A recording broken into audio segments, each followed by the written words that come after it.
사실 이 추수감사라는 표현을 쓰기가 요즘에는 좀 어색한 것 같습니다. 오늘도 이 앞에 보면은 많은 이제 과일들이 다 맺혀져 있는데, 호박도 있고 여러분 감도 있고 귤도 있고 사과도 있고 무도 있고 뭐 포도도 있고, 여러분 또 뭐가 있었다, 바나나도 있고 막 여러 가지가 있는데, 단 하나도 저희의 손을 거쳐가지 않은 추수되어진 것들이 이 앞에 있는데, 예전에는 우리가 이 추수하던 시기에 이 감사절이 시작되었는데, 요즘은 특별히 저희들처럼 이렇게 도시에 사는 경우에는 텃밭을 운영하지 않는 이상 뭐 심고 이렇게 거두면서 추수하는 것을 경험하기가 쉽지가 않습니다.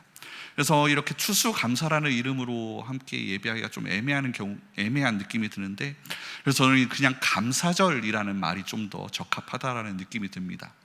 그런데 이 감사절이 뭐 저희가 추수하지는 않았지만, 그리고 또 1년의 그 연봉이 이 시기에 한꺼번에 들어오는 것도 아니지만, 우리가 이때는 정말 감사를 좀 더 특별하게 기억을 하고, 그리고 내 삶에서 일어나는 일들에 대해서 함께 감사하고, 그렇게 감사하는 정신, 그 마음을 다시 한번 회복하는 그런 중요한 타이밍이 이 감사절의 때가 아닌가라는 생각이 듭니다. 그래서 좀 전에 제가 여러분들에게 그 감사를, 고백을 하나님께 먼저 올려드리자라고 말씀을 드렸는데, 그렇게 감사의 고백을 했을 때, 여러분 지난 얼마간의 시간을 돌아봤을 때, 그리고 또 지금 우리가 이렇게 앉아서 예배하신 가운데, 여러분 그 감사를 고백하는 가운데 내 마음에 정말 그 감사가 잘 일어나셨는지 좀 궁금합니다. 감사하자고 했을 때, 내가 정말 이러한 것을 주님 앞에 감사드려야겠다라고 그냥 입술로 고백하는 것이 아니라 정말 마음속 깊이 하나님을 향한 감사가 마음이 움직여서 그렇게 내 입술로 고백이 되어졌는지 궁금합니다. 정말 그렇게 자연스러운 마음이었는지 좀 궁금하고, 그리고 또 만약 그런 마음이 있으셨다라고 한다면은 그 감사의 이유가 무엇이었는지도 또 궁금합니다. 좋은 일, 행복했던 일들이 여러분 떠올렸습니까? 아니면은 별다른 일 없이 평탄한 그런 삶을 주신 그러한 모든 모습들 가운데 감사가 떠올랐습니까? 그것도 아니면 힘들고 버거운 순간들도 여전히 있었지만 그럼에도 감사하는 마음이 여러분 가운데 있으셨습니까? 혹은 반대로 어떤 분들은 아예 그 마음이 감사로 전혀 움직여지지 않아서 답답함을 느끼면서 그냥 시키니까 하나님 감사합니다라고 말씀하셨을지도 모르겠습니다. 제가 14년 전에, 그러니까 2010년이죠, 우리 교회 청년부에서 함께 예배드리던 한 청년이던 시절에 팀을 이뤄서 우크라이나로 선교를 갔던 적이 있습니다. 해외 선교를 나가게 됐는데, 이때가 저의 첫 선교 사역인 동시에 처음으로 해외를 나간 경험이었습니다. 비행기도 이때 가장 오래 타본 것 같고요.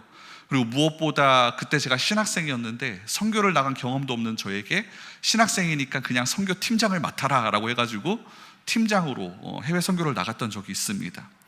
근데 여러분, 이 처음이라고 하는 게 인생에 있어서 좀 굉장히 뜻깊은 순간들이지 않습니까? 하도 처음이던 그런 순간들이 이 우크라이나 선교 때 많다 보니까 지금도 열 몇 시간 비행해가지고 그 우크라이나에 있는 키우에 있는 공항에 내렸던 때가 아직도 이제 기억이 납니다. 공항에 내렸을 때 그 새로운 이국 땅의 어떤 정치와 그런 냄새를 맡게 되었을 때 굉장한 감격이 있었습니다. 또 무엇보다 저희가 거기 키우의 보리스폴 공항에 도착을 했는데, 저희가 선교할 선교지가 그 공항에서부터 또 차를 타고 6시간, 7시간을 더 가야만 했습니다. 그래서 차를 타고 이동을 하게 되는데, 여러분 근데 우크라이나의 별명이 뭔지 아십니까? 유럽의 빵공장이라고 불립니다. 유럽의 빵바구니라고 불리는데, 왜냐하면은 국토 대부분이 평야이고, 평야인데 그냥 또 평야가 아니라 거기에 흙이 흑토, 검은 흙입니다. 비료를 따로 뿌릴 필요가 없을 만큼 굉장히 영양분이 풍부한 그런 땅이라 그래요. 그래서 그냥 아무거나 씨만 뿌려놓으면 알아서 잘 자라는 땅이어서 굉장히 많은 농산물을 그 우크라이나에서 생산을 해서 거기를 이제 빵공장, 유럽의 빵바구니라고 불리는데, 제가 이 나라에 가서 또 처음 경험한 게 뭐냐면은 처음으로 지평선이라는 것을 봤습니다. 우리나라의 경우는 대부분 어딜 돌아봐도 여러분 산이 있지 않습니까? 그래서 저기 어디 김제평야쯤 가야 지평선을 볼 수 있다라고 하던데, 저는 특별히 또 강원도 산골에서 자랐습니다. 눈을 돌리면 360도가 다 산인 그런 곳에서 이제 자랐는데, 360도가 다 산인 곳에서 자라다가 360도가 다 평야인 곳을 보니까 여러분, 이 몸에 어떤 말로 할 수 없는 전율이 일더라는 거죠. 그 광경에 압도당할 수밖에 없었습니다. 지금은 이제 우크라이나 전쟁으로 해서 굉장히 황폐한 그런 땅을 저희가 뉴스를 통해서 보게 되는데 참 마음이 아픈데, 저가 갔던 그 시기만 하더라도 한창 이제 그 우크라이나에서 해바라기를 수확하던 시기였습니다. 해바라기를 열심히 기르고 있던 시기였는데, 눈에 보이는 시야 전체가 다 해바라기인, 우리가 왔던 길 그리고 가야 할 길, 그 일직선 도로를 제외하고는 시야에 닿는 360도가 다 해바라기 밭인 겁니다. 여러분, 이게 상상이 되실지 모르겠어요. 그냥 다 노란 해바라기가 저 땅끝까지 쭉 펼쳐져 있는 모습을 보는데, 저만 놀란 게 아니라 함께 갔던 모든 팀원들이 놀라서 거기에 막 경탄함을 쏟아내고 경외감을 쏟아내면서, 무엇보다 그렇게 처음 보는 그 광경 앞에 진짜 제가 자연 경관을 보고 처음으로 하나님 앞에 경외감이 일어났던 그런 순간이었던 것 같은데, 그것을 보면서 저희 팀원들이 다 함께 놀라고 그것을 보게 하신 주님께 감사드리고, 창조주의 그 놀라움을 아까도 지평선 얘기를 찬양 가운데 들었는데, 그것을 주님 앞에 고백하면서 진짜 막 주 하나님 지으신 세계 막 그것을 찬양하면서 차 안에서 막 이미 막 부흥회가 일어날 정도로 그렇게 정말 감격함 가운데 나아갔던 기억이 있습니다. 그렇게 이제 몇 시간을 차를 타고 갑니다.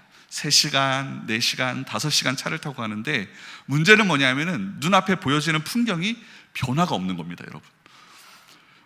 계속 그렇게 한 4-5시간을 갔으면 여러분 풍경이 변화가 있어야 되는데, 계속해서 옆에 보이는 것이 뭐냐면은 계속해서 해바라기 밭인 거예요. 그러니까 가도 끝이 없는 해바라기 밭을 보니까 처음에는 막 경외하고 막 감탄을 했던 이 팀원들의 이야기가 점점 줄어드는 게 느껴집니다. 그 경외감이 이제 줄어드는 거죠. 처음에는 이야 가도 해바라기 밭이다 했던 그 놀라움이 이제는 이야 가도 해바라기 밭이다, 이걸로 이제 바뀌어지는 거예요. 어떤 느낌인지 아시겠죠? 처음에는 이 말이 경이었는데 점점 가니까 이제 급기야는 나중에 어떤 한 팀원이 이제 평생의 해바라기는 그만 봐도 될 것 같다, 그런 표현을 했던 것이 기억이 납니다. 그러니까 여러분, 지구상에서 가장 아름다운 경관도 여러분 며칠, 아니 몇 시간만 지속되더라도 그것이 여러분 일상이 되기 시작하잖아요. 그럼 우리에게 지루함으로 다가오기 시작을 합니다. 그것이 더 이상 나에게 어떤 감격과 기쁨이 되지 못하는 그런 경험을 우리가 하게 된다는 겁니다. 그러니까 즉 생각해 보셨으면 좋겠어요. 많은 돈을 들여가지고 특별한 곳에 가서 그곳에서 내가 정말 특별한 경험을, 어떤 경탄함의 어떤 그런 경험을 한다 할지라도 그것이 금방 사라질 수 있다라면은, 여러분 우리의 일상은 어떨까요? 나의 일상에서는 어떤 모습일까? 어떤 반복되는 지루한 일상 속에 우리가 정말 기뻐하고 뭔가 감사할 수 있을까요? 어떤 경이로움을 내가 매일의 삶 가운데서 느끼면서 살아갈 수 있을까? 그것을 봤을 때 어쩌면은 이 감사라는 것이 여러분 우리에게는 자연스러운 것이 아닐 수 있다라는 겁니다.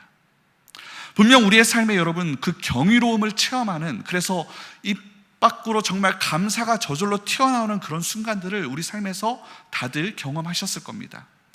정말 미래를 고민하고 방황하다가 나에게 직업이 딱 주어졌을 때, 내가 정말 이제 이 길로 가면 되겠구나라는 것을 알게 되어지고, 또 실제로 그러한 일들, 그 길이 내 삶 가운데 열려졌을 때 그 길을 인도하셨던 그 하나님 앞에 정말 감사했던 순간들이 여러분 가운데 있으셨을 겁니다. 그리고 또 정말 내 인생의 동반자를 만났으면 좋겠다, 그래서 그렇게 기다리다가 정말 드디어 그 사람을 만나 혼인서약을 했었을 때 정말 감사하고 감격하면서 눈물 흘렸던, 아니신가요? 그런 순간들이 여러분 가운데 있으셨을 겁니다. 그리고 아이가 태어났을 때, 첫 아기를 내 품 안에 안았을 때의 그 감격함, 정말 이제 내가 내 삶 가운데 이 아이를 위해 나의 것들을 바쳐야겠다라고 결단했던, 내 삶이 정말 새롭게 시작되어지는 그런 경험이 여러분 가운데 있으셨을 것이고, 또 무엇보다 우리 신앙인들에게 함께 공통적으로 고백할 수 있는 경이로움은 하나님을 정말 인격적으로 내가 처음 만났을 때 있지 않습니까? 어떤 사람들이 어떤 신앙 서적에만, 간증에만 있으셨을 것 같던 그런 하나님, 교회에서 듣기만 했던 그 하나님이 정말 실제 하시는 분으로, 나의 삶 가운데 나와 함께 하시는 분으로 경험되어졌을 때, 그분의 말씀이 나에게 들려오고 믿어지고 내 삶의 가치관을 바꿔내기 시작했을 때, 그 하나님이 정말 살아계시구나, 나를 정말 사랑하시는구나, 나와 함께하고 계시는구나를 경험했을 때 그 감격함이 저와 여러분들 가운데 다 있으셨을 거란 말입니다. 그런데 여러분, 그것이 시간이 지나면 곧 일상이 되어집니다. 정말 감사함으로 받았던 그 직업은 이제 그냥 매일 왔다 갔다 하는 참 재미없는 일이 되어지고, 그저 먹고 살기 위해 행하는 어떤 반복적인 일과가 되어집니다. 부부는 또 어떻게 됩니까? 그냥 살아가는, 표현하기로는 이제 전우애로 살아간다라고 얘기하시던데, 전우애로 살아가는 그런 관계가 되어지고, 아이는 기쁨이 분명하기도 한데 또 어느 순간에는 내 삶에 해결해야 될 어떤 과제가 되어져서 내 삶을 짓누르는 경우가 있기도 하고요. 또 무엇보다 하나님이 분명 내 삶 가운데 함께 하시고 존재하시는 것도 알지만 처음 감격보다는 이제는 조금 불편한 관계로 함께 동거하긴 하지만 저 방 구석에 어디가 계셔서 이제 나를 조금 그냥 그저 바라만 봐주시면 하셨음, 내 필요할 때만 조금 도와주셨으면 하는 그러한 관계로 여겨지게 되기도 한다라는 거예요. 그래서 질문은 이것입니다. 그렇게 우리의 일상 가운데 반복되어지는 그런 상황들 속에서 우리는 감사할 수 없게 되어지는 것인가? 내가 뭔가 감사하기 위해서는 계속해서 그렇게 특별한 경험들이, 특별한 일들이 내 삶 가운데 끊임없이 일어나야만 되는 것일까? 그렇다면 내 삶 가운데 정말 감사라는 것, 하나님이 말씀하신 범사에 감사라는 그 말씀이 내 삶 가운데 과연 가능하게는 할 것인가? 그런 질문들을 하게 되어집니다. 오늘 말씀에 여러분 골로새서 3장 17절을 보니까 이렇게 말씀합니다. 무엇을 하든지 말에나 일에나 다 주 예수의 이름으로 하고 그를 힘입어 하나님 아버지께 감사하라 말씀합니다. 그러니까 요약하면은 모든 것을 감사함으로 하라라는 겁니다. 말씀은 우리에게 감사하는 일상을 살라고 도전을 합니다. 그래서 15절 말미에는 이렇게 표현을 합니다. 너희는 또한 감사하는 자가 되라. 이것을 원어 성경에 보면은 너희는 감사하는 존재가 되라, 감사하는 사람이 되라 라고 번역이 됩니다. 그렇게 도전을 합니다. 그러니까 감사할 수 있고 또 감사해야 하는 것이 그리스도인의 삶이다 라고 가르치는 것이 성경의 말씀인데, 아까도 말씀드렸다시피 이것이 우리 가운데 가능할까? 모든 일을 감사하는 것이 우리가 과연 가능할까라는 질문입니다. 감사에 대한 말씀을 준비하면서 제가 신약 성경을 계속 찾다 보니까 에베소서, 빌립보서, 골로새서의 유독 이 감사에 대한 고백들이 계속해서 그 도전들이 나오고 있는 것을 보게 되어졌는데, 근데 여러분이 신약을 좀 알고 계신 분들은 이 세 개의 책에 대한 공통점을 아실 겁니다. 에베소서, 빌립보서, 골로새서 이 세 책, 이 세 서신서는 옥중서신이라 불리는 편지입니다. 그러니까 즉 로마 감옥에서 바울이 갇혀있던 2, 3년의 기간 동안 에베소에, 빌립보에, 골로새에 보낸 편지라는 얘기입니다. 그러니까 참 아이러니합니다. 역설적이게도 바울 사도가 갇혀있을 때, 가장 자유롭게 사역하지 못할 때, 정말 미래가 불투명하고 어쩌면 가장 인생의 어려운 시간을 보내고 있을 그때에 이 어두운 시간에 그가 감사를 가장 많이 말했고, 특별히 리조이스, 기뻐하라라는 이 표현을 이 빌립보서에서 얘기하고 있다는 것, 이것이 굉장히 저는 주목할 점이라는 생각이 듭니다. 그러니까 어떻게 보면 참 신비로운 이야기라고 할 수 있을 것 같아요. 감사할 일이 없는 그런 삶의 때를 통과하면서 가장 감사로 충만했던 것이 바울 사도의 삶이었다라는 겁니다. 참 신비롭고 아이러니한데, 그러니까 바울은 이러한 모습과 그러한 말씀을 통해서 우리에게 도전하는 것이 분명합니다. 감사라는 것이 환경에 달려있는 것이 아니라 감사가 우리의 마음에 달려있다, 우리가 그러할 수 있다라는 것을 바울은 우리에게 도전하고 있다는 거예요. 제가 이 말을 그저 쉽게 하는 것이 아닙니다. 우리 인간이 환경의 영향에 얼마나 잘 그것에 노출이 되어져 있고 영향을 잘 받는지를 잘 알고 있습니다. 사람이 환경의 영향을 잘 받는지 알고 있지만, 그렇지만 결론적으로 말씀을 드리자면은 이 감사가 그렇게 꼭 환경에 의해서만 일어나는 반응이 아니라 마음의 태도에 따라서 감사할 수 있다는 것, 이것이 성경이 우리 가운데 던져주는 가르침이다라는 겁니다. 예수님이 이런 말씀을 하셨습니다. 이 배경 상황은 좀 다르지만, 너가 먹는 것을 너를 더럽게 하는 것이 아니다, 너의 마음에서 나오는 것, 너의 입술에서 나오는 것이 너를 더럽게 하는 것이다 라고 말씀하신 적이 있습니다. 그러면서 마음의 중요성을 주님께서 강조하셨는데 동일하게 적용을 해보고 싶습니다. 감사도 여러분 우리의 마음의 문제가 될 수 있다는 겁니다. 좋은 일이라면 당연히 감사가 일어나고, 상황이 어려우면 당연히 감사하지 못할 것 같지만, 그리고 또 그것이 우리가 삶에서 경험하는 일반적인 반응이 분명하지만, 이 외적 환경이 우리의 마음을 덮어내고 그것이 우리를 지배할 것처럼 여겨지는데 꼭 그렇지만은 않다라는 것이 성경 가운데 발견되어진다라는 것이죠. 어떤 경우에는 우리 안에서 흘러나오는 감사가 우리의 삶을 덮어내고 그 감사가 우리의 삶을 주도하는 일들이 우리 삶 가운데 일어날 수 있다는 겁니다. 그것이 우리 삶 가운데 경험하는 하나님 나라의 신비다. 마음에서 감사가 하나 둘 셋 발견되어지고 그것이 우리 입술로 고백되어지고 선포되어지기 시작할 때 이 감사가 우리의 환경 자체를 덮어내고 우리의 삶을 주도하면서 우리의 삶을 바꿔나가는 일이 일어날 수 있다라는 얘기입니다. 그래서 그 감사의 마음을 여러분 개발해 나가는 사람들이 있습니다. 그 마음밭을 끊임없이 감사로 경작해서 계속해서 그 감사를 열매 맺는 사람들이 있는가 하면은 감사를 전혀 만들어내지 못하는 그런 사람들이 있습니다. 감사의 태도로 삶을 대하는 사람이 있고 어떤 상황과 어떤 상황에 어떤 환경에 대해서도 원망과 불만족의 태도로 삶을 살아가는 사람들이 있습니다. 그런데 여러분 이렇게 표현하고 있습니다. 그리스도인은 감사의 때를 기다리며 살아가는 사람들이 아니라 그리스도인은 감사의 마음을 일상 가운데 길러내는 사람이다라고 표현을 해보고 싶습니다. 감사의 때를 기다리는 것이 아니라 감사할 수 있는 상황을 기다리는 것이 아니라 어떠한 순간 속에서도 감사를 일상으로 만들어내는 사람들이 곧 그리스도인이 아닌가라는 생각이 되어집니다. 그래서 모든 일에 감사하는 자가 되라, 이 말씀을 실현하면서 살 수 있는 사람이 되어야 된다는 것이 성경이 우리 가운데 던져주는 도전이고 오늘 이 감사절에 저와 여러분들이 함께 고민해 봤으면 하는 부분이라는 겁니다. 그럼 어떻게 그런 감사하는 마음을 우리가 길러낼 수 있는가? 먼저 이것을 말씀드리고 싶은데 여러분, 모든 것을 선물로 인식하고 받는 것, 모든 상황을 여러분 선물로 인식하고 그것을 선물로 받는 훈련이 우리 가운데 필요하다라는 겁니다.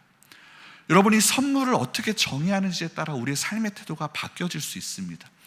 우리가 생각하기로는 선물은 항상 좋은 것이어야 된다라고 생각이 되어집니다. 하지만 선물의 본래 뜻은 여러분 뭐라고 하면 누군가로부터 누군가로부터 주어진 것을 이제 의미를 합니다. 그러니까 선물이라고 하는 것이 무엇이냐를 이제 우리가 정의할 때 어떻게 하는가에 따라 우리의 삶이 바뀌어질 수 있는데, 요즘 이제 유튜브나 인스타그램 같은 이제 SNS, 그런 인터넷을 많이 돌아다니다 보면은 여러분, 사람들이 어떠한 것을 올리는가 가만히 지켜보면은 내가 오늘은 어디 좋은 곳을 다녀왔는지, 내가 오늘은 어떤 명품을 샀는지, 내가 오늘은 어떤 고급지고 비싸고 맛있는 것을 먹었는지, 이러한 것을 많이 보게 되어집니다. 그러면서 그러한 것들을 누리는 나의 지금의 모습의 행복함을, 나의 기쁨을 막 그 가운데 드러내고, 그렇게 내가 수고한 나를 위해서 선물한다, 이런 좋은 것들을 나에게 주어준다, 그리고 그렇게 행복을 위해서 내가 내 삶 가운데 얼마나 많은 투자를 했는지, 그리고 내가 그럴 수 있는 능력이 얼마나 있는지를 은연중에 그러한 모든 것들을 통해서 드러내 보입니다. 그래서 그러한 SNS들에 담겨져 있는 그들의 모습을 보면 하나같이 다 표정들이 좋습니다. 슬픈 모습이 별로 올라오질 않아요. 행복해 보입니다. 선물로 받은 것들이 다 화려해 보이고 반짝여 보입니다. 그래서 그것을 보는 사람들로 하여금 어떤 생각을 품게 하냐면은, 나도 저것을 가지면, 저것을 하면, 저 선물을 받으면 나도 저렇게 행복해질 수 있겠다라는 생각을 품게끔 만듭니다. 나도 저것을 가지면 과연 기뻐할 수 있을까? 나도 저것을 가진다면 행복해질까? 그런 생각을 하면서 저 사람의 반짝이는 모습과 지금 나의 모습을 비교하기를 시작을 합니다. 그러면서 비교하기 시작하면서 어떻게 되어지냐면은, 저들이 가진 삶을 표현하자면은 그 삶이 보암직하고 먹음직하고 내 삶을 행복하게 할 만큼 탐스러워 보이기 시작을 한다라는 겁니다. 그러면서 그것을 향해서 계속해서 우리의 마음이 나아가게끔 만든다라는 것인데, 그것이 채워진다라면은 그 보암직하고 먹음직하고 탐스러운 그것이 내 삶 가운데 주어진다라면 내가 행복해질 것 같다라고 여겨지게 만드는데, 근데 성경은 여러분 우리 가운데 다른 관점을 얘기한다는 겁니다. 아까도 말씀드린 옥중서신 중에 여러분 빌립보서 3장 11절 12절 말씀에 보면 이런 말씀이 있습니다. 내가 궁핍함으로 말하는 것이 아니라 어떠한 형편에든지 나는 자족하기를 배웠노니 나는 비천에 처할 줄도 알고 풍부에 처할 줄도 알아. 모든 일을 배부름과 배고픔과 풍부와 궁핍에도 처할 줄 아는 일체의 비결을 배웠노라. 바울이 지금 어떠한 형편에든지 나는 자족한다라고 얘기하면서 어떠한 상황 속에서도 나는 만족하는 것이 가능하다라고 얘기를 합니다. 그러면서 뭘 얘기하냐면 나쁜 상황과 좋은 상황을 지금 대조하면서 얘기를 합니다. 비천과 풍부를 얘기하고 배고픔과 배부름, 궁핍함과 풍부, 이런 비슷한 것들을 계속 대조하면서 반대되는 것들을 얘기하면서 정리하자면 결국 궁핍한 것과 풍요로운 것들을 이제 보여주면서 얘기를 합니다. 우리가 여러분 풍요로울 때 우리 속에 만족감이 생겨난다는 것은 쉽게 동의할 수 있을 것 같습니다. 그죠? 그런데 여러분 궁핍할 때, 필요가 있을 때 만족할 수 있다는 것은 동의하기가 쉽지 않습니다. 왜냐하면 내 삶 가운데 어떤 필요가 있다, 궁핍하다, 그 말 자체가 뭐냐면 내 삶 가운데 만족과는 반대되는 부족함이 있다라는 얘기인 거거든요. 그죠? 그래서 내 삶 가운데 뭔가가 부족하다, 충분하지 않다라는 의미가 담겨져 있습니다. 그래서 그 부족한 느낌이 만족하다는 느낌과 완전히 반대되는 것에 있기 때문에 내 삶에 뭔가가 없으면, 부족하면 당연히 만족감이 일어날 수 없는 게 당연한 모습입니다. 그것이 돈이 되었든 안정감이 되었든 사람들의 어떤 인정과 사랑함이 되었든 힘과 권력이 되었든 여러분 그것이 부족하면 우리 마음 가운데 무엇이 일어나면 불만족스러워지어지고 불행함 가운데 우리의 마음 가운데 그것이 자동적으로 반응을 한다라는 거예요. 그래서 우리는 이 불행감을, 불만족감을 없애기 위해서 어떻게 합니까? 그 부족한 부분을 무엇으로 채워내려고 합니다. 그죠? 그 부족한 부분을 채워내야 내가 만족한다라고 여긴다라는 거예요. 그것이 우리 삶 가운데 경험되어져 있고 우리 삶 가운데 학습되어진 삶의 모습입니다. 즉 우리는 채움을 통해서 부족한 부분을 다시 채우는 것을 가지고 만족감을 얻으려고 하는데 그것이 우리 인간의 기본적으로 깔려져 있는 생각인데, 그런데 성경은 뭘 얘기하냐면요, 만족은 부족함을 채움을 통해서 얻는 것이 아니다라고 우리 가운데 보여준다라는 거예요.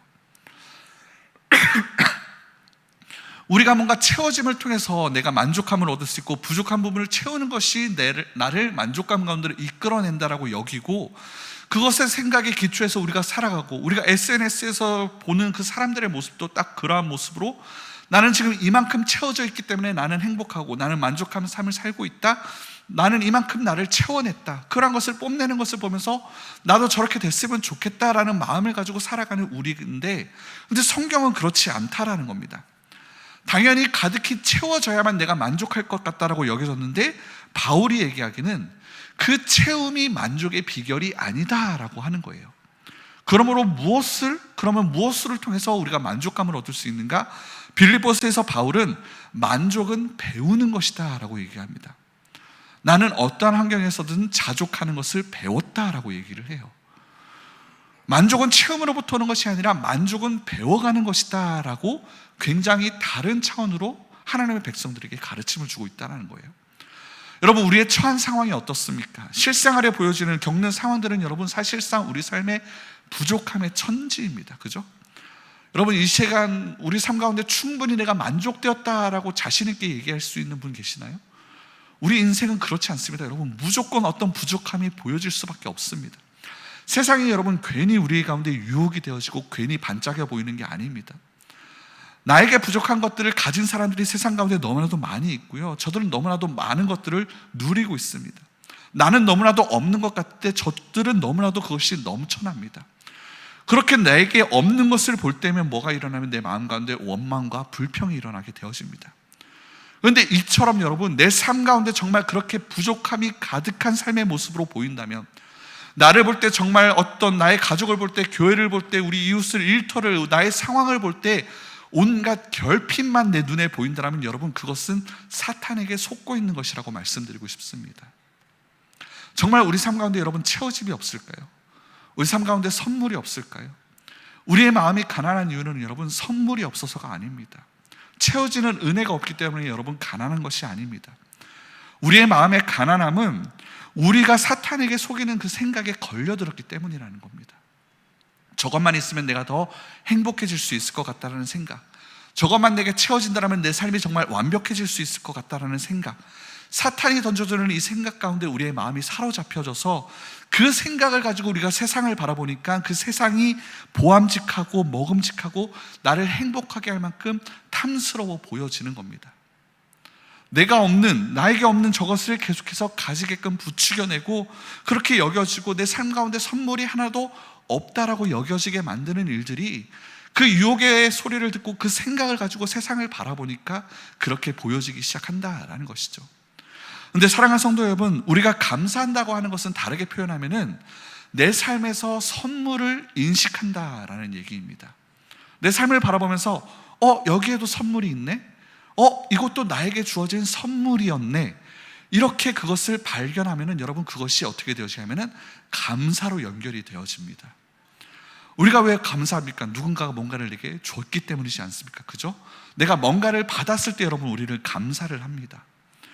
받은 것을 볼 때 감사하게 되어지는데, 그런데 여러분 선물을 많이 보게 되면 어떻게 되어집니까? 당연히 여러분 감사도 많아질 수밖에 없습니다. 감사도 풍성하게 될 수밖에 없습니다. 그 감사로 인해서 받은 것이 많다라고 여겨지니까 내 삶에 받은 것들만 보여집니다. 부유해질 수밖에 없다라는 겁니다. 내가 받은 선물이 이렇게 많다라는 것을 인식하면 여러분 우리의 삶은 계속해서 부유케 되어지는 겁니다. 이게 감사하는 삶의 원리입니다. 우리의 삶은 어떻습니까? 혹시 삶에 없는 것들만 여러분 보고 계시지 않습니까?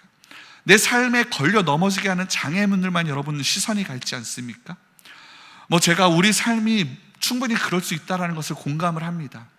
우리가 표현하기는 정말 팍팍한 세상이라 하지 않습니까?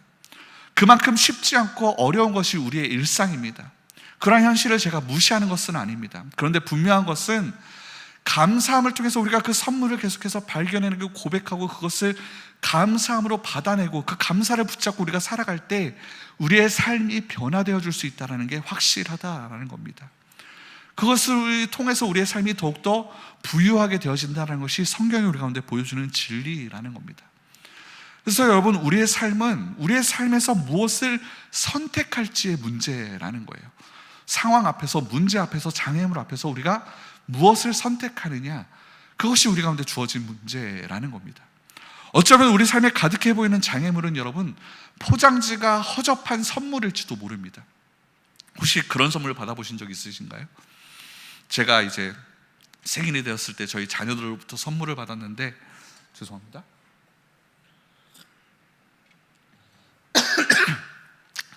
이제 선물을 포장해서 주는데 옆에 있는 스케치북 하나 북 찢어가지고 그걸 이렇게 돌돌 말아서 선물을 받았는데, 그것을 받고는 이제 분명 기뻐해야 되는데 이 반응이 애매하게 나올 때가 있지 않습니까? 근데 속에 있는 것들은 그 아이가 정말 마음을 다해서 준비한 아주 뜻깊은 건데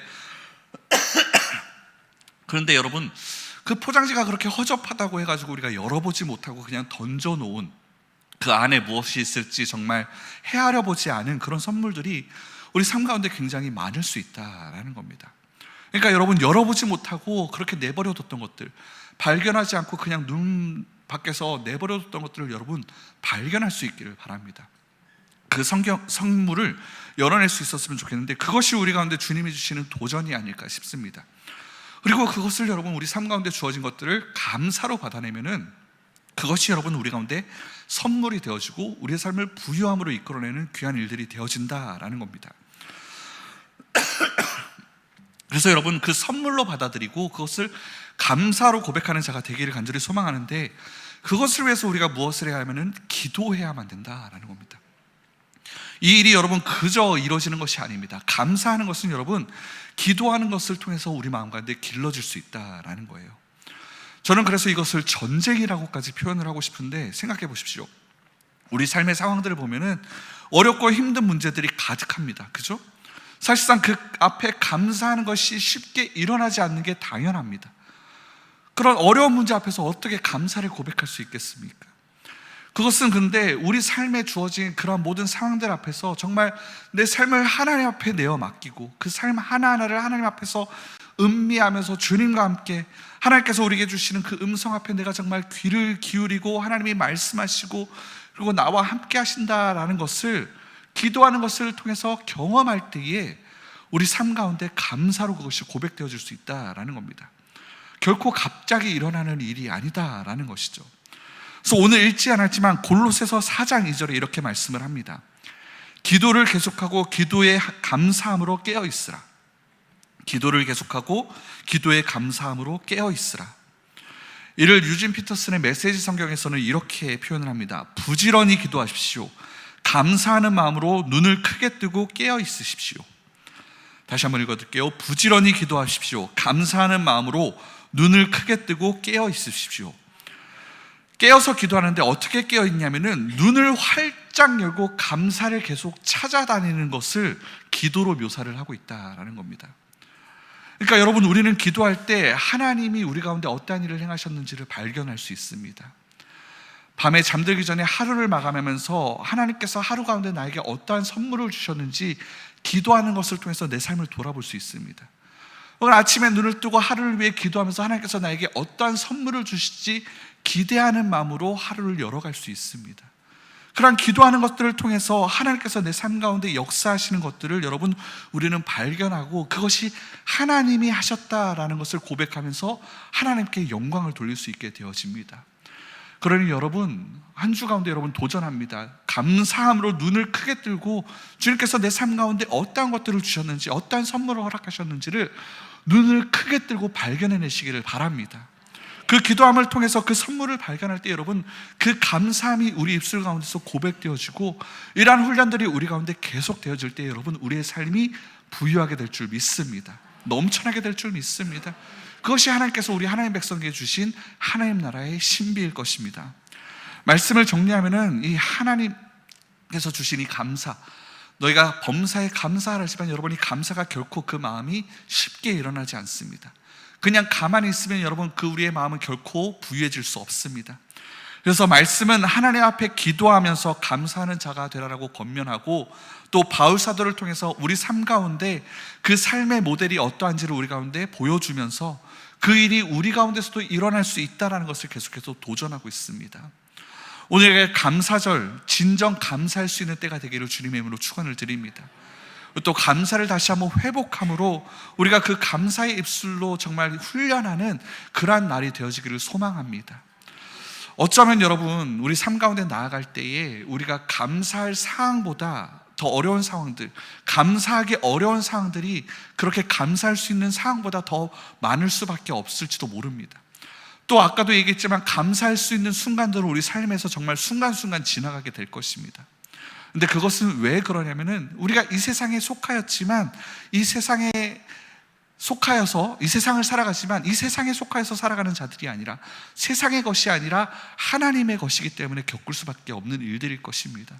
주님께서 말씀하셨습니다. 우리가 만약 세상의 것이라면은 세상이 우리를 아꼈을 것입니다. 그런데 우리는 이제 더 이상 세상의 것이 아닙니다. 이 세상을 살아가지만 세상에 속한 것이 아니라 하나님 나라에 속하여서 살아가는 하나님의 것입니다. 그래서 여러분 이 세상을 살아갈 때 우리가 분명 어려움을 만나게 됩니다. 감사하지 못할 일들이 우리 눈에 수두룩 빽빽히 보여질 것입니다. 그런데 주님은 분명 말씀합니다. 그러한 상황 속에서도 여러분이 우리가 감사를 고백하며 나아갈 때에 이 세상을 살아가지만 너희는 이 세상에서 이미 하나님 나라를 살아가는 사람들이 될 것이고 그 하나님 나라 안에서 너희는 부유함을 경험하게 될 것이다. 진리가 너희를 자유케 하는 것을 경험할 것이다. 주님께서 우리 가운데 도전하십니다. 그러시기에 여러분 오늘 하루 그리고 이번 한 주 감사를 선택하시면서 그 부유케 하시는 하나님을 날마다 경험하는 저 여러분 되기를, 이렇게 하루하루가 감사로 넘쳐나는 저 여러분 되기를 주님의 이름으로 축원을 드립니다.